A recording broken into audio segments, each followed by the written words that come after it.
Welcome, fellow travelers of the Forgotten Roads and Wanderers of Wilds, to the Verdant Enclave.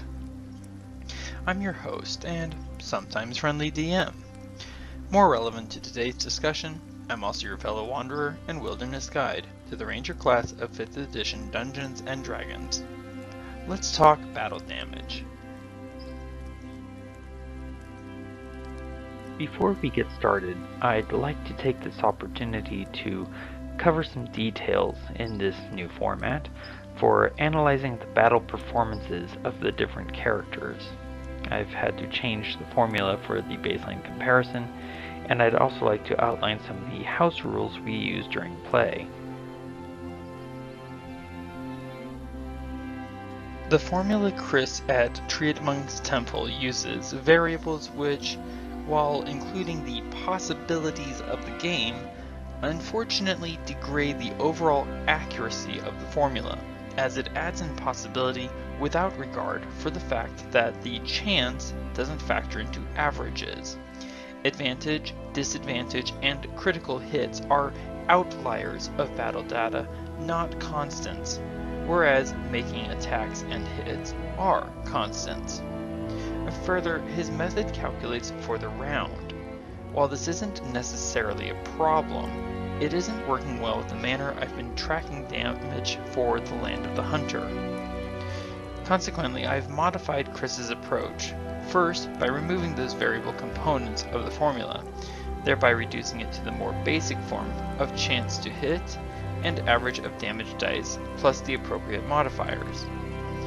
I chose a base armor class of 15 to determine the basic chance to hit, and then ran the numbers as average per hit rather than per round.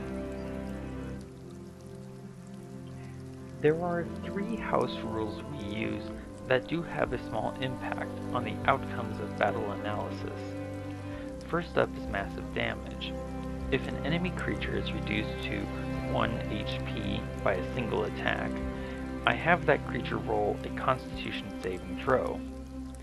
If they then fail the DC that I set, then I rule it as massive damage, and the creature dies instantly. This can result in an opponent being removed earlier than they would otherwise, thereby reducing the chances of gathering further data. Second is glancing blow. When an attack misses by 1 point below the targeted armor class, I allow the hit regardless, but I award resistance against that particular attack's damage to the targeted creature. This can inflate the actual number of hits the characters earn, as well as the attacks that they make, and the amount of damage they accrue, since I record the damage as rolled, rather than accounting for resistance or vulnerability.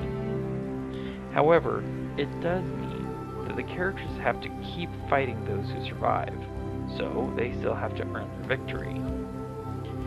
And finally, critical hits.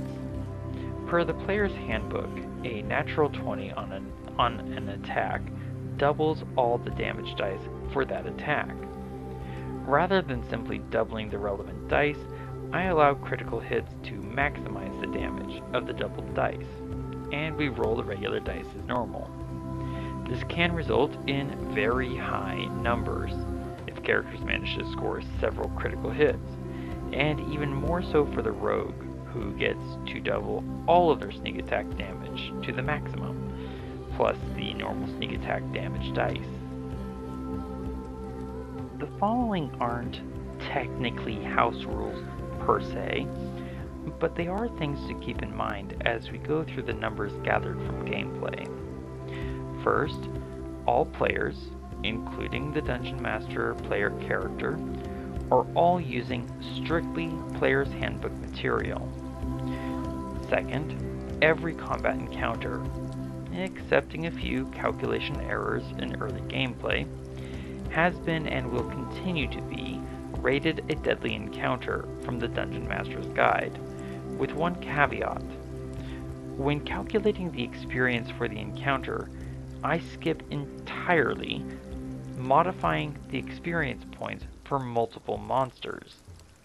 Now, this does not result in easier combats, Rather, it increases the danger the characters face, with the express intention of pushing the characters to use all their features, abilities, and players' wits to their utmost, while providing the most opportunity to collect as much relevant data as possible. Third, I quite enjoy homebrewing magical items for the characters and working them into the world of the game, so certain unusual things might occur, such as a player armor class of 25, but I also make them earn those very powerful items, while at the same time restricting all access to any plus insert number here weapons. Given the enhanced deadly nature of the combats, I also allow many of the optional combat rules provided in the Dungeon Master's Guide, including cleaving through creatures, though it has been modified to include ranged attacks instead of just melee. I've used the words damage rolled several times, but it was brought to my attention that this could be misleading, especially in regard to area of effect abilities if I otherwise say something like damage dealt, or shatter dealt this much damage. The number rolled on the dice is not the same as the damage dealt in such cases. For example, if I as the ranger use Hail of Thorns, I roll the damage once and apply that to all affected creatures. If I use the terminology of dealt, then I should be accounting for the damage dealt to all the affected creatures. This, however, can be something that might end up being visually unverifiable, as I do not always have the recording screen aligned properly. For the sake of clarity and transparency, then, I have been and will continue attempting to record only the damage rolled, as that is visually verifiable in the chat window. Keep in mind that this could potentially undersell the value of certain AoE abilities and spells, since I won't be reporting how much total is dealt.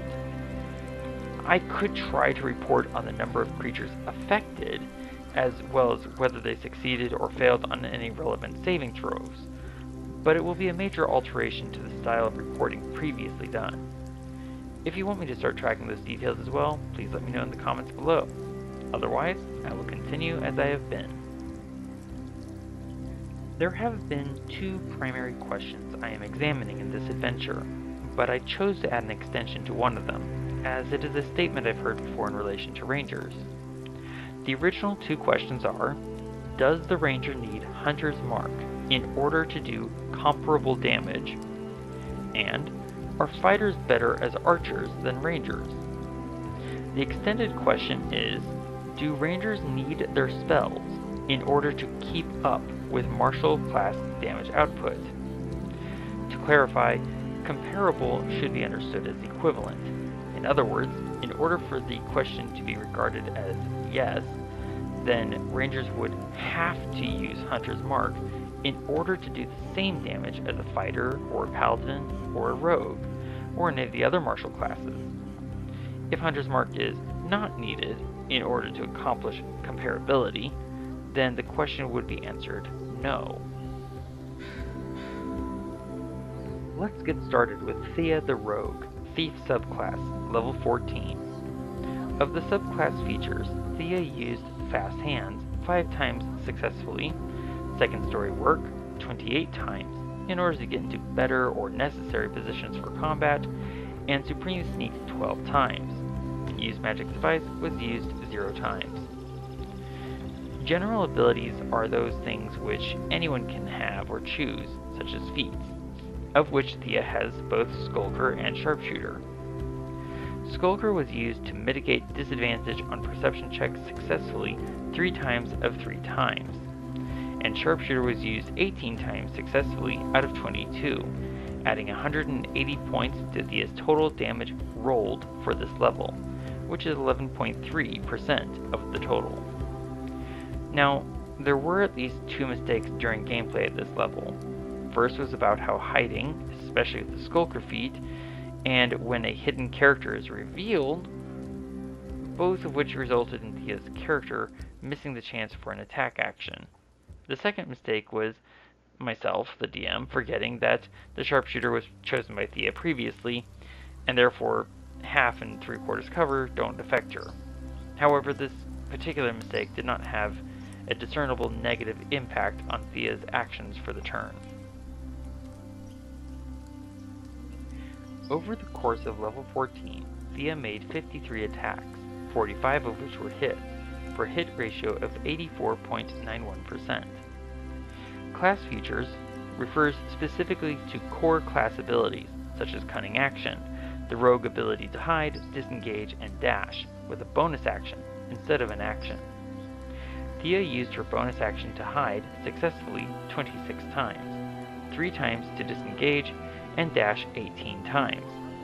Uncanny Dodge was used 11 times to reduce damage taken by 81 points, and Evasion was used 4 times to escape all damage, while Reliable Talent was used 20 times successfully. Note that Reliable Talent takes applicable, potentially failing rolls and turns them into successes. Most of these were used for stealth checks. Thea used an Acid Jar for 17 points of damage, and a Bead of Force for 11 points of damage. As mentioned before, Sharpshooter contributed 180 points of damage. For weapon damage, Thea rolled 391 points of damage, while Sneak Attack dice rolled 985 points, altogether producing 1,593 points of damage rolled for the level. Looking at the average per hit, weapons only, Thea managed 8.69, which is 2.51 below the baseline for this level. However, when all applicable damage, in this case excluding both the Acid Jar and the Bead of Force damage, as those are reliant on saving throws rather than attack rolls, are added in, Thea's average per hit becomes 34.58, which is a stunning 23.38 above the baseline. Let's move on to Adrian the Fighter, Eldritch Knight subclass, level 14. General abilities, as mentioned, are features which anyone can choose and use, while subclass features are more limited. As magic access as a fighter is a subclass choice, Adrian's magic usage for level 14 will be reported here. For his subclass features, Adrian used Eldritch Strike 4 times this level, causing 4 out of 9 enemies to fail their saving throws. War Magic was used 5 times to action, cast a cantrip, and bonus action, attack with a weapon. Minor Illusion and Dancing Lights were used 0 times, and Message was used once. Firebolt was used 5 times, 2 of them critical hits, producing in total 114 points of damage rolled, which was 10% of this level's total damage. Expeditious Retreat was used 6 times for 22 dashes. Magic Missile was used 0 times. Shield was used 3 times, and Longstrider was used once. Scorching Ray was used once at 3rd level for 41 points of damage, 4% of damage rolled. Gust of Wind was used once and enabled Adrian to take advantage of environmental factors for another 41 points of damage, or 4% of damage rolled. Lightning Bolt was used 3 times for 90 points, another 8% of level damage rolled. Keep in mind that this is only reporting the damage rolled, not the damage dealt. Lightning Bolt did affect more than one creature at a time each time it was cast, so this does not represent the damage dealt, only rolled. Over the course of level 14, Adrian made 90 attacks, 78 of which were hits, for an 86.67 hit ratio. Magic damage was covered already, but is summarized here. From class features, Adrian used Second Wind 4 times, regaining 78 hit points. Action Surge was used once to cast Gust of Wind, once to dash, and twice to take the attack action, for another 54 points of damage, 7% of level damage rolled. For weapon damage alone, Adrian rolled 775 points. Action Surge produced 54 points, Firebolt 114, Scorching Ray 41, Gust of Wind 41, and Lightning Bolt 90, bringing Adrian's total rolled damage for this level to 1,115 points rolled. Without Action Surge, Adrian's average per hit is 9.94, 1.26 below the baseline, though it was better than the rogue's average weapon damage per hit without sneak attack. With Action Surge added in, Adrian bumped it up to 10.63, which is 0.57 below the baseline. Finally, Varen the Ranger, Hunter subclass, level 14. For subclass features, Varen used Colossus Slayer 41 times, generating 202 points of damage, which was 10% of damage rolled for this level. Steel Will was used 0 times, and Volley was used 15 times, generating an extra 65 attacks, 55 of which were hits, for 83.22% hit ratio with Volley. This added 499 points, 24% of Varen's total damage rolled. From general abilities, Sharpshooter was used 55 times, but only added 480 points. This was 24% of Varen's total damage rolled. Varen made 84 attacks this level, 69 of which were hits, for an 82.14% hit ratio. When Volley is considered, this becomes 149 attacks and 124 hits, for an attack ratio of 83.22%, slightly better. Animal Messenger and Locate Animals or Plants were used 0 times. Hunter's Mark was used 10 times, adding 122 points of damage, 6% of damage rolled. Longstrider was used once at 2nd level and once at 4th level. Jump was used 4 times. Non-Detection was used twice, and Plant Growth was used once. Spike Growth was used 3 times, generating 290 points, or 14% of damage rolled. Favored Enemy was used 5 times, 3 times successfully to track selected enemies, and Natural Explorer was used 76 times distinctively.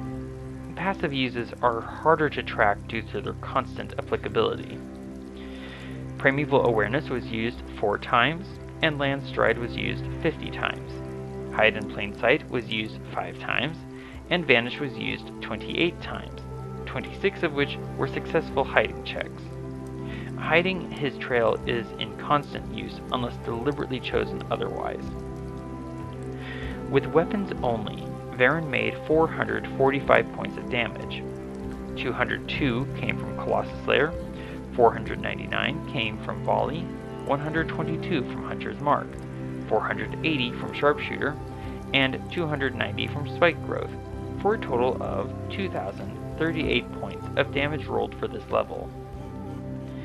Varen's weapon damage per hit, not including the hits from Volley, comes to 6.45, 4.75 below the baseline, performing less efficiently than the rogue.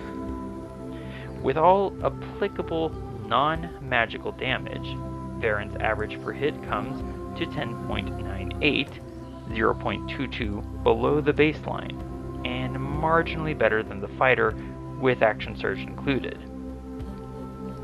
When all relevant damage is included, consequently excluding Spike Growth damage, Varen's damage per hit becomes 11.73, 0.53 above the baseline. Here you see the average per hit by level for all 3 characters compared to the baseline established earlier. This is strictly weapon damage, no class or subclass features, general abilities, or magic involved. The blue line is the baseline, the orange line represents Varen's progression, while the gray line represents Adrian. The yellow line represents Thea. Keep in mind that the baseline assumes a constant enemy armor class of 15, which simply isn't happening for most enemies in gameplay at these levels, and also does not take into account the possibility of critical hits, natural ones, advantage, or disadvantage. Let's add in now the other applicable damage riders. The blue baseline is the same, but now all applicable class and subclass features, general abilities, and applicable magic are added in.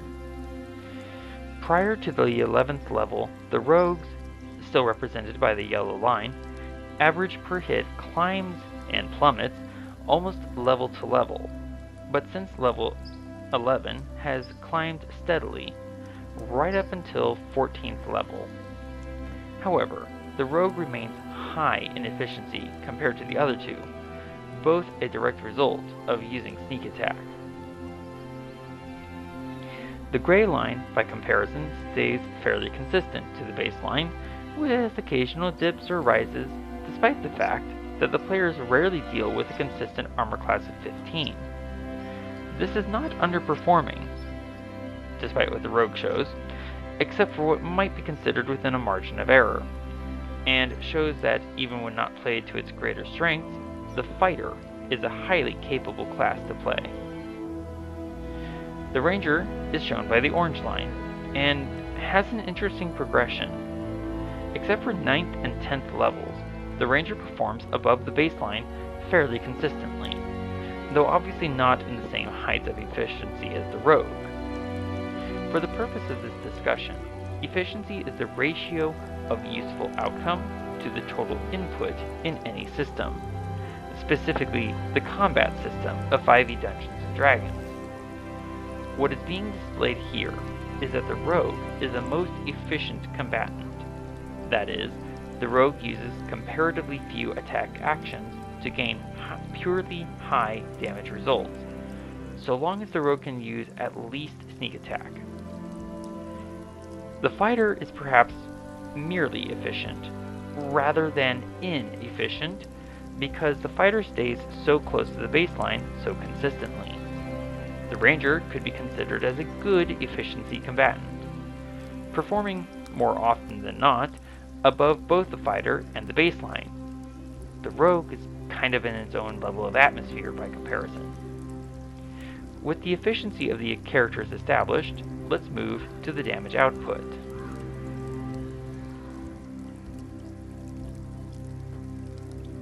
Appearing now on screen are each character's total damage rolled per level from 1st to 14th level. This metric is measuring the damage rolled, not damage dealt. This consequently ignores situational aspects such as immunity, resistance, and vulnerability. As the graph's title says, this is based on solely weapon damage rolled, without features like sneak attack, action surge, Colossus Slayer, or volley. No abilities like sharpshooter, and no magic such as Hunter's Mark or Lightning Bolt. It does, however, include extra attack, as this feature is much more difficult to sparse out than I anticipated. Consequently, the fighter's extra attack gained at 11th level is still being included on this graph. This metric should still help us determine how necessary Ranger's magic is to be comparable to at least the rogue and the fighter. Let's jump in. The blue columns represent the ranger, the orange columns are for the fighter, and the gray columns are for the rogue. The ranger has outperformed the other two classes 10 out of 14 levels. The fighter has passed the other two classes 3 times now out of 14 levels, and if you are watching, you will see that these 3 occurrences have only happened since gaining the extra attack at 11th level. The rogue has passed the other 2 classes 1 time out of 14 levels. Thus far, the ranger has dealt more damage 71.43% of the time, the fighter 21.42% of the time, and the rogue 7.14% of the time. These damage totals do exclude the ranger's magic and features, suggesting so far that Hunter's Mark is not required for the ranger to do comparable damage, though it does help a little with the Ranger's combat efficiency. Further, this suggests to me that, so far at least, the Ranger does not need their magic in order to keep up with the fighter or the rogue, as the Ranger has surpassed them more times than not. But now let's take a look at what happens when all the relevant features and abilities are added in. Now class and subclass features, general abilities, and magic have been added in. This does include the environmental damage Adrian was able to obtain through clever use of his spells, but note that this graph only includes damage rolled, not damage dealt. With that out of the way, the blue columns represent the Ranger, who now surpasses the two other classes 11 out of 14 levels, or 78.57% of levels played. The Rogue has surpassed the two other classes 3 out of 14 levels, or 21.43% of the time. The Fighter has surpassed the Rogue 6 out of the 14 levels played, but has not surpassed the Ranger once. Out of the 20 levels available, the Ranger has thus far outperformed the other two classes 11 out of 20, or 55%, while the Rogue has outperformed the other classes 3 out of 20, or 15%. The Fighter has outperformed the Rogue only, not once the Ranger, and 6 levels remain out of 20 for the leftover 30%. This shows that despite the Rogue's incredible efficiency, its total damage output is not to the same level as the Fighter, though on occasion the Rogue can deliver absolutely enormous amounts of damage. But the Ranger has, thus far, more often than not, outperformed the other two classes, with and without magic, with and without feats, with and without class and subclass features. I feel I should further point out that for several levels now, Varen the Ranger has relied almost entirely on his sling, while the other two have used, for the most part, longbows and rapiers. Yet the Ranger has still been able to outperform. However, 6 more levels of gameplay await to be explored. I hope you're finding this analysis as interesting as I am, and that you will continue to explore the Ranger class with me, as well as joining Adrian, Thea, and Varen in the Land of the Hunter. Thank you so much for watching, and I hope you have a great day.